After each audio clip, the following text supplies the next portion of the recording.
Les lettres persanes de Montesquieu, lettre 3, Zachi à Usbek, à Tauris.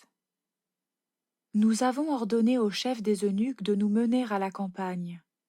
Il te dira qu'aucun accident ne nous est arrivé.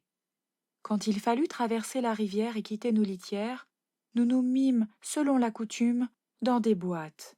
2 esclaves nous portèrent sur leurs épaules, et nous échappâmes à tous les regards.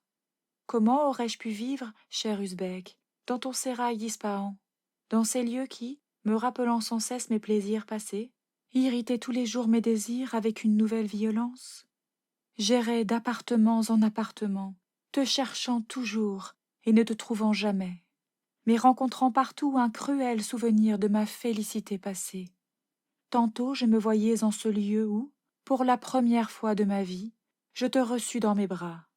Tantôt dans celui où tu décidas cette fameuse querelle entre tes femmes. Chacune de nous se prétendait supérieure aux autres en beauté.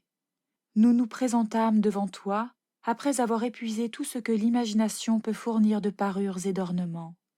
Tu vis avec plaisir les miracles de notre art. Tu admiras jusqu'où nous avait emporté l'ardeur de te plaire. Mais tu fis bientôt céder ces charmes empruntés à des grâces plus naturelles. Tu détruisis tout notre ouvrage. Il fallut nous dépouiller de ces ornements qui t'étaient devenus incommodes.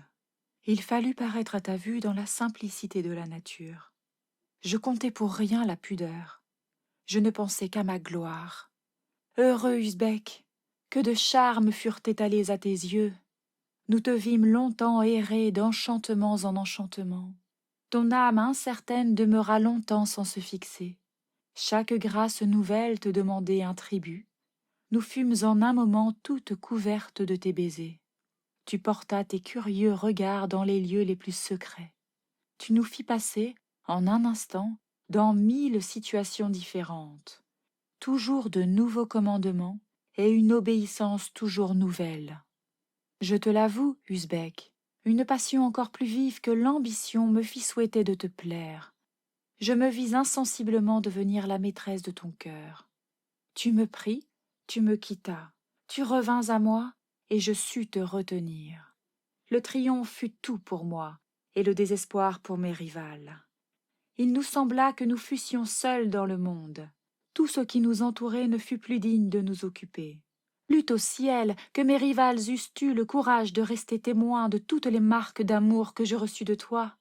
Si elles avaient bien vu mes transports, elles auraient senti la différence qu'il y a de mon amour au leur.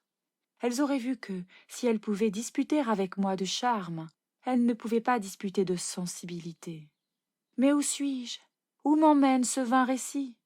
C'est un malheur de n'être point aimé, mais c'est un affront de ne l'être plus. Tu nous quittes, Usbek, pour aller errer dans des climats barbares. Quoi? Tu comptes pour rien l'avantage d'être aimé? Hélas, tu ne sais pas même ce que tu perds. Je pousse des soupirs qui ne sont point entendus. Mes larmes coulent, et tu n'en jouis pas.